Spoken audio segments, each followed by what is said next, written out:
Now, I think before we do excitability that is of the cardiac muscle, it would be better that we do autorhythmicity. Autorhythmicity is how heart can generate its own impulse. Something very interesting is if you take a human heart and then you cut all the nerve supply to the human heart, the heart will still continue to beat. The reason for this is heart has some special tissue in it called the pacemaker tissue.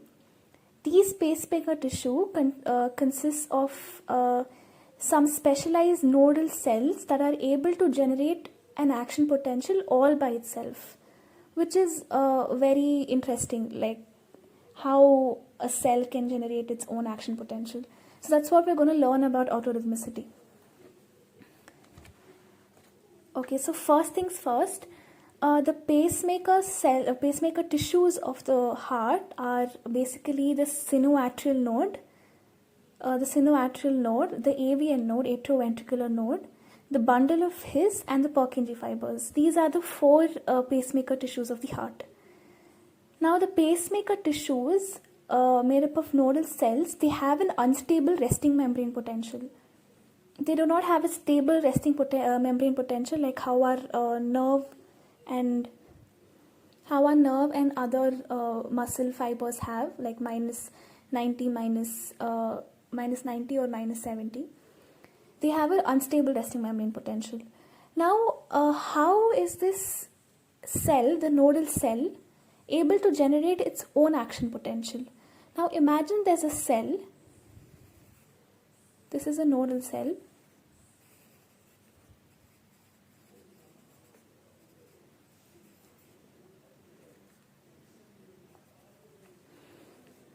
And I'm going to draw some channels.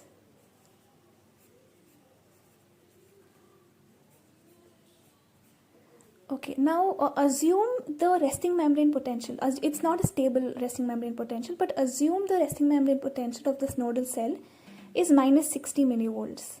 Minus 60 millimoles. What happens is that slowly from ECF, extracellular fluid, some amount of sodium slowly seeps into this cell, this nodal cell.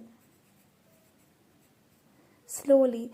And the channels through which the sodium seeps in, these are called leaky sodium channels.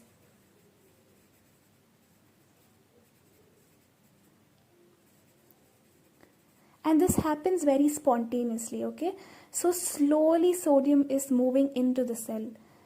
And the membrane potential rises slowly from minus 60.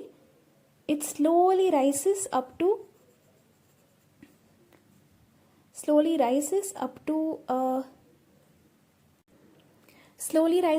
let's say minus 55 millivolts. Now, as soon as this membrane potential has increased a bit because of entry of positive sodium ions, another channel opens up. This channel has been waiting that when the membrane potential will go a little higher and I'll open up. This channel is called the T-type T-type calcium channels. So when these T-type calcium channels open, calcium floods in and it increases the membrane potential further up to minus 40 millivolts. Now at minus 40 millivolts is the threshold potential of this nodal cell. So as soon as it reaches the threshold potential, another channel called the L-type calcium channels open. And there's rapid influx of calcium. So there's like calcium keeps increasing and there's rapid influx of calcium into the channel, and the resting membrane potential further increases to 0 millivolts. So this area of the graph where there is slow depolarization of the nodal cell, this part of the graph is called pre-potential or the pacemaker potential. It is slowly happening. slowly the sodium channels and the T-type calcium channels are opening, and depolarization of the membrane is happening slowly. As soon as it reaches threshold potential, it skyrockets. The L-type calcium channels are open and calcium floods in. This is what happens. Now, as soon as it reaches 0 millivolt potential, membrane potential, another channel opens. This is the potassium channel. Now, potassium channel causes efflux of potassium. So potassium is moving out of the cell. Now slowly as potassium moves out of the cell, the nodal cell returns to its polarized state, gets back its resting membrane potential because positive charge is moving out.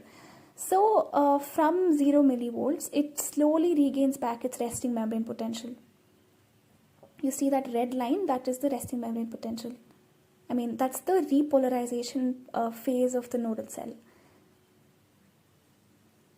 That line. And then after it reaches resting membrane potential, again slowly the prepotential is reached. The prepotential.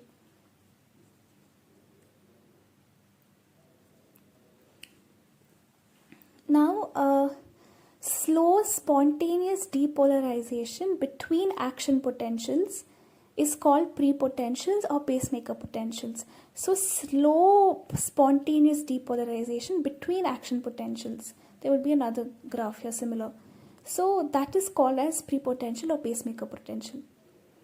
Now, prepotential can be decreased by sympathetic and increased by parasympathetic. We'll explain this line later. At this point, it's just important to know that there is something called prepotential at this area of the graph, which signifies the slow depolarization of the membrane.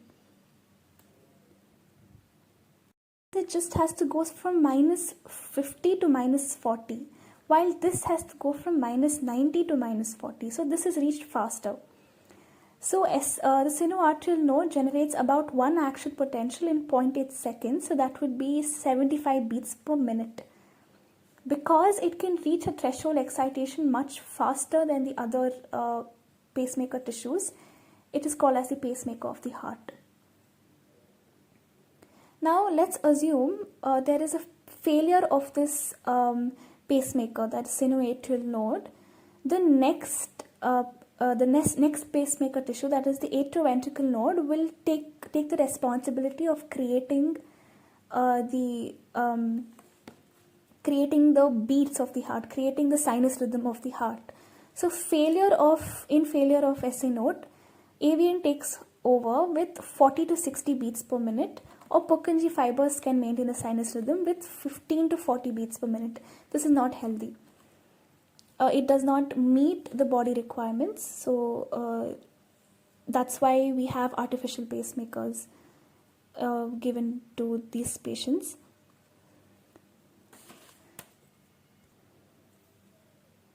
Now that we know how the heart is able to generate its own action potential within itself, let's talk about how this action potential is conveyed to another cardiac muscle fiber, and it brings about the contraction of that muscle fiber with the help of sliding filament theory.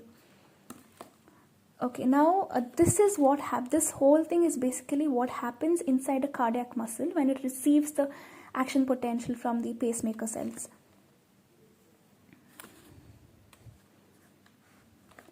First thing, the resting membrane potential of these cardiac muscle fibers is minus 90 millivolts, and their threshold potential lies at minus 60 millivolts. So what happens is that from the nodal cells, all the positive ions like the calcium and the sodium, via the gap junctions, they go into these cardiac muscle cells.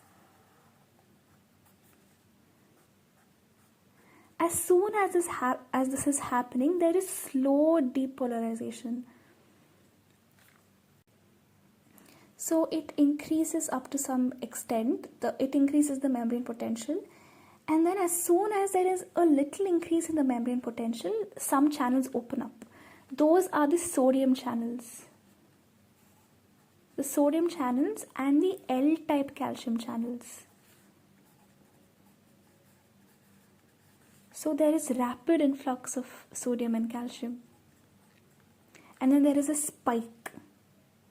It increases in large amount, and it goes from minus 90 to plus 30.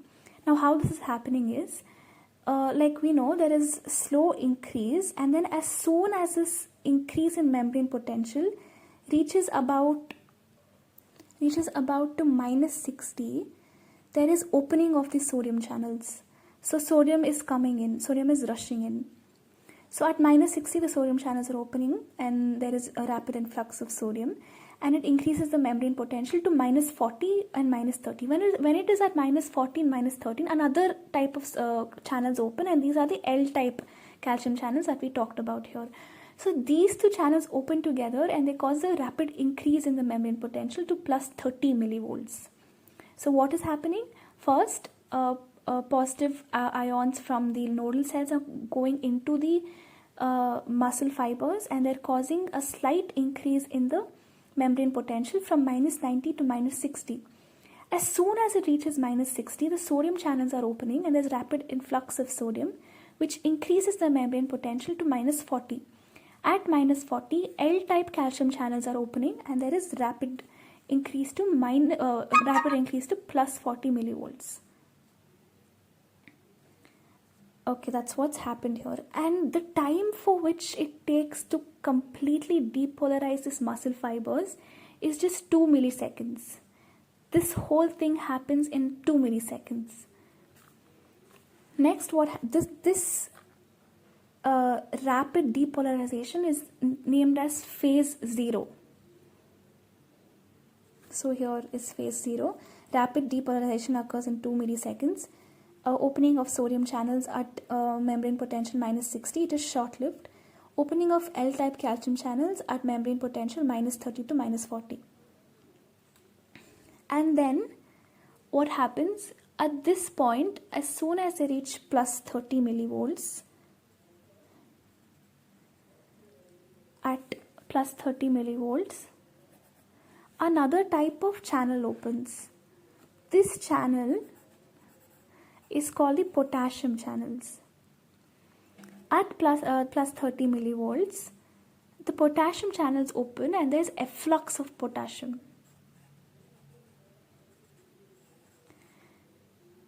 At this point, there is slow movement of L-type. The L-type calcium channels are open, but there is very slow movement of calcium, and the sodium channels are almost closing. At this point, the potassium channels open, and there is rapid efflux of potassium. Because of rapid efflux of potassium, the membrane potential decreases again from plus 30 to 0 millivolts. There is repolarization happening here because of efflux of potassium. Because of efflux of potassium. And that is termed as phase 1. That is termed as phase 1. So at phase 1, there is repolarization happening. Slow repolarization due to opening of potassium channels occurs. Rapid efflux of potassium. L-type calcium channels have closed. And at 0 millivolts, inactivated sodium channels. So at 0 millivolts, there is inactivation of the sodium channels also. Now something interesting happens at 0 millivolts. Since the sodium channels have closed, the L-type calcium channels, which were closed in phase 1, they start to open very slowly. And normally there is efflux of potassium, large efflux of potassium happening. Because there is efflux of potassium and very small amounts of calcium coming in through L-type, we see something called as the plateau phase. Plateau phase, like almost a straight line. We can almost say that efflux and influx is almost the same. So during the plateau phase, the membrane potential decreases to minus 40, and this plateau phase is called as the phase 2. So at phase 2, there is inactivated sodium channels, efflux of sodium accompanied by influx of L-type calcium. Now at phase 3, what happens? There is complete inactivation of sodium channels and calcium channels. There is complete inactivation of sodium channels and calcium channels, and there's only efflux of sodium. There is efflux of sodium. And rapid influx makes the membrane potential to reach its resting membrane potential, that is minus 90 millivolts. That's the phase 3.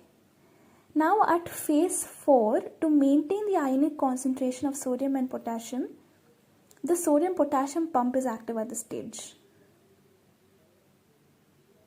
And then this potassium is slowly moving out of the cell. This whole is the repolarization phase. This is the depolarization phase. The repolarization phase is 250 milliseconds long. 250 milliseconds long, while the depolarization phase is only 2 milliseconds long. And this repolarization phase, this phase is also called as a refractory period. That means in case you want to increase the number of beats per minute, let's say you want to increase the heart rate. If you increase the heart rate, then this repolarization period will decrease. If you increase the heart rate, that is, if you want your heart to beat faster, then the repolarization period must decrease. From 250 seconds, it might go to 200 milliseconds. Now, to answer the question as to why the cardiac muscle fibers cannot generate their own action potential, unlike the nodal cells of the cardiac tissue, that is because when you see the repolarization phase, the efflux of potassium is a constant. It constantly keeps going out of the cell, while the permeability of other ions like sodium and calcium change. But in case of nodal cells, where they're automatically or spontaneously generating a prepotential, the repolarization, that is the efflux of potassium, occurs like it keeps decreasing. The efflux of potassium keeps decreasing, while that of influx of sodium and calcium increases. At that point is where the prepotential is generated slowly. So that was about how a nodal cell is able to generate an action potential on its own, and how this action potential is conducted through the cardiac muscle, and how contraction is taking place. Now, if we have to alter the heart rate of a person, the heart rate of a person is 72 beats per minute, right? Now, if you want to increase the heart rate or decrease the heart rate, this can be achieved by the external nerve innervation to the heart. Like there are sympathetic and parasympathetic nerves innervating the heart.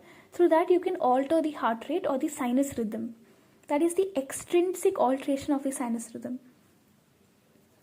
Now, as we all know, sympathetic nerves connecting the heart, they increase the heart rate, and parasympathetic decrease it, right?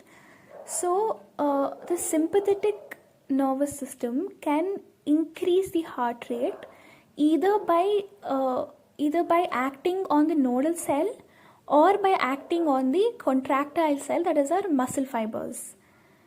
And parasympathetic can only alter the heart rate only by making changes in the nodal cell.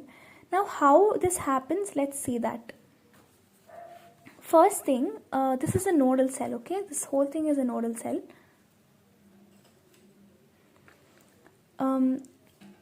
And this whole nodal cell, this is a receptor. The red thing that you see is a receptor present on the membrane of the nodal cell. This is called the beta-1 adrenergic receptor. beta 1 adrenergic receptor. So what happens is that a sympathetic nerve having epinephrine or norepinephrine, the releases at this site, and then the epinephrine binds to this receptor. Now when epinephrine binds to this receptor, what happens is that there is a stimulatory G protein. The stimulatory G protein will leave a GDP molecule and attaches to a GTP molecule. When it attaches to a GTP molecule, this one becomes active. The stimulatory G protein becomes active and it goes and activates adenylate cyclase present on the membrane of these cells. The G stimulatory protein goes and activates the adenylate cyclase present on the membrane of these cells. Now these adenylate cyclase, they convert ATP to cyclic AMP. They convert ATP to cyclic AMP, and cyclic AMP, what it does, what cyclic AMP does is that it activates protein kinase A. Protein kinase A, it phosphorylates the L-type calcium channels, the crucial L-type calcium channels. Now these L-type calcium channels becomes more permeable to calcium because of the action of protein kinase on them, protein kinase A on them, and there's rapid influx of calcium. If there's more calcium, then there is more action potentials generated, increased heart rate, and hence tachycardia. Increased heart rate is called tachycardia. Whenever your heart rate is greater than 100 beats per minute, that is termed as tachycardia. So to go over it quickly, epinephrine binds to beta adrenergic receptors, which activates the stimulatory G protein. The stimulatory G protein activates adenylate cyclase and it converts ATP to cyclic AMP. Cyclic AMP activates protein kinase A. Protein kinase A phosphorylates the L-type calcium channels. There is rapid influx of calcium, and the rest we know what happens. Now that was how the sympathetic nerves act on the nodal cell. How do the sympathetic nerves act on the contractile cell or the muscle fibers? Same way, the initial steps are the same. Norepinephrine binds to the beta adrenergic receptors. Stimulatory G protein activates AC. AC converts ATP to cyclic AMP. Now cyclic AMP activates protein kinase A.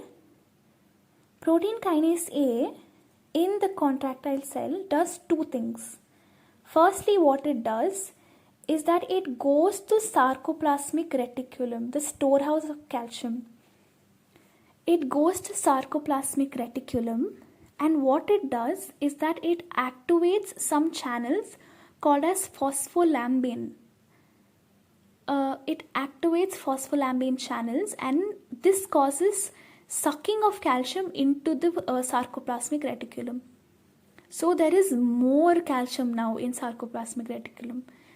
That was one of the things that phosphokinase did. Second, what it does is that it goes to the L-type calcium channels and does the same thing. It phosphorylates them, and there is more rapid influx of calcium. Now, rest is normal mechanism. Calcium binds to ryanodine receptors on the sarcoplasmic reticulum.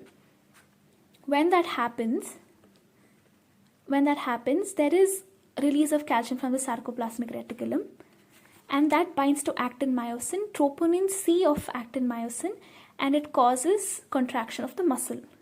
Now, since there is more calcium both outside the sarcoplasmic reticulum and inside, there is more calcium released, and hence there is more cross bridge formation between actin and myosin, and hence more strong contraction.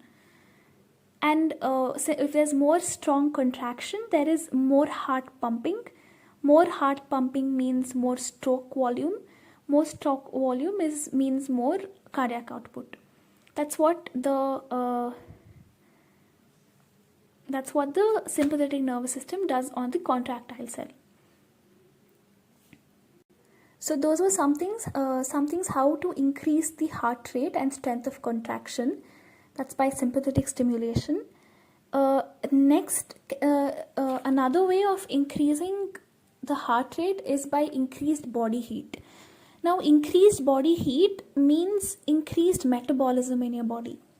Increased metabolism means your heart should pump, the cardiac output should increase so that your tissues get more blood to compensate for that increased metabolism.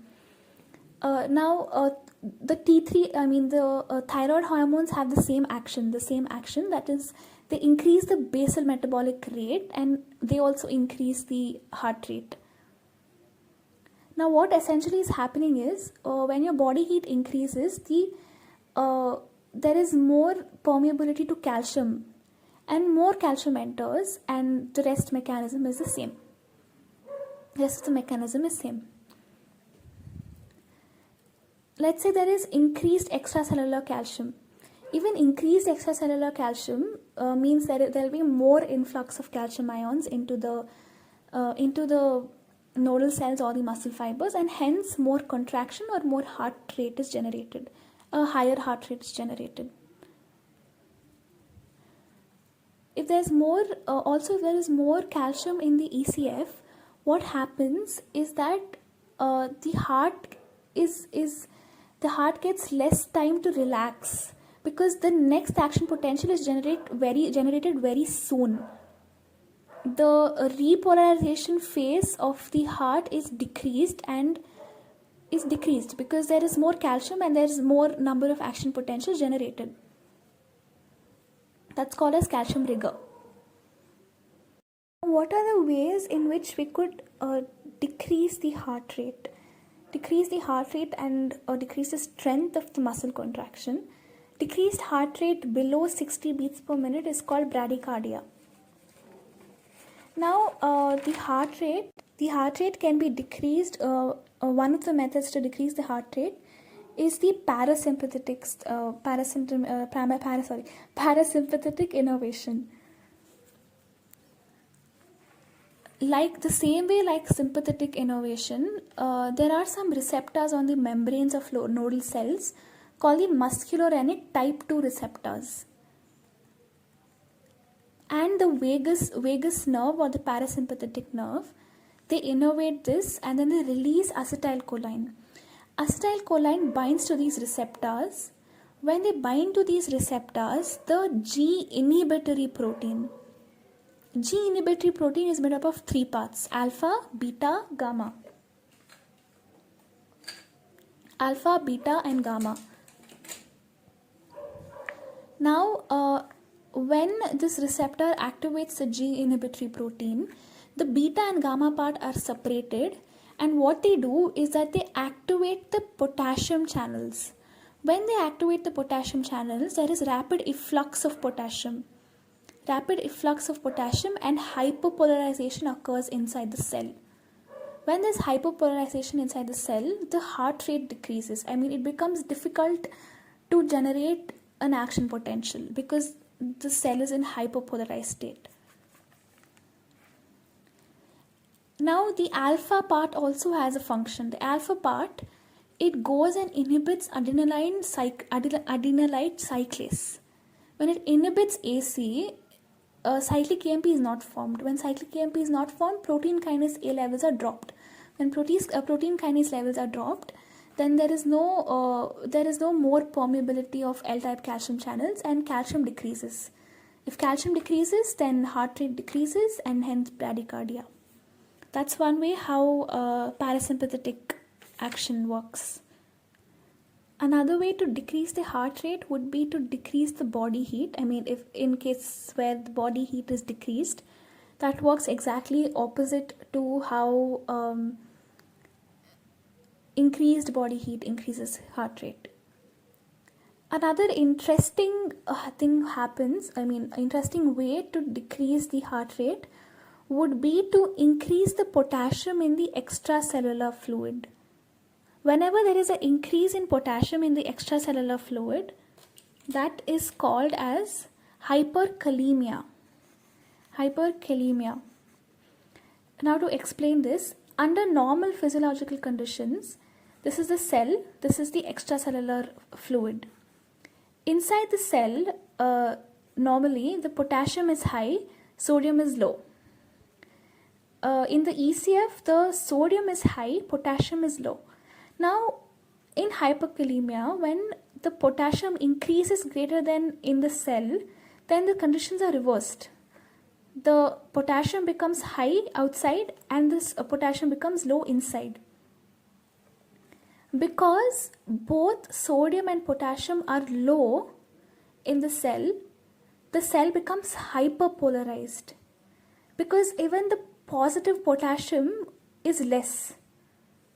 And hence there is a further decrease in the resting membrane potential. It becomes more negative. If there is further decrease in the resting membrane potential, depolarization is not followed by repolarization. What does this mean? Depolarization is when sodium enters in. Sodium influx is normal here. There's depolarization happening. When the repolarization has to happen, what has to happen? The potassium has to move out of the cell. Under normal physiological conditions, what happens is during repolarization, the potassium has to move out of the cell. But here, since potassium, under normal physiological conditions, the potassium will move down its concentration gradient to repolarize. But here, to repolarize, the potassium has to move against its concentration gradient, so it will be tough for it. So the depolarization is not followed by repolarization, and the stoppage of the heart at diastole occurs. Now let's answer a question. Why is kidney failure followed by heart failure? Usually when a patient comes with a kidney failure, it is very crucial that he has a donor. Otherwise he'll also have a heart failure. Why does this happen? That's because of hyperkalemia. Because of failed kidneys, there might be more accumulation of potassium in the ECF, causing hyperkalemia and hence heart diseases. Decreased calcium also decreases the heart rate. Increased sodium in ECF. Now, in a heart cell, what happens is the entry of calcium into the cell is very crucial, because when calcium enters the cell, it causes the release of more calcium from sarcoplasmic reticulum, and they bind to the troponin C component and they cause muscle contraction, right? So if there's more sodium in the ECF, the sodium competes with calcium and disrupts contractibility. That is what happens. Now let's talk about the third electrical property of heart muscle, that is conductivity. So SA node has generated its action potential. Now from the SA node, the impulse goes to the AV node. From the AV node, it goes to the bundle of His and then the Purkinje fibers. During the transmission of these impulse, there is some delay of transmission of impulse at the AV node by 0.1 second. Why does this happen? Why it happens is very, very important to know. It happens because if there is a delay of 0.1 seconds, that time allows for the ventricles to be filled completely. It allows the blood from the atria to move into the ventricles so that the ventricles are fully filled, and then they can contract. If there is no delay, then the ventricles won't have enough time to be filled and they'll just pump, and blood and the body parts won't get enough blood. There won't be enough cardiac output. Now the AV nodal delay can be increased by vagal nerve stimulation and decreased by sympathetic nerve stimulation. Of course, I mean, you would understand that. Now, fastest conduction of a nerve impulse is by Purkinje fibers. That is by 4 meters per second. It happens the fastest in the Purkinje fibers because both the ventricles can contract simultaneously.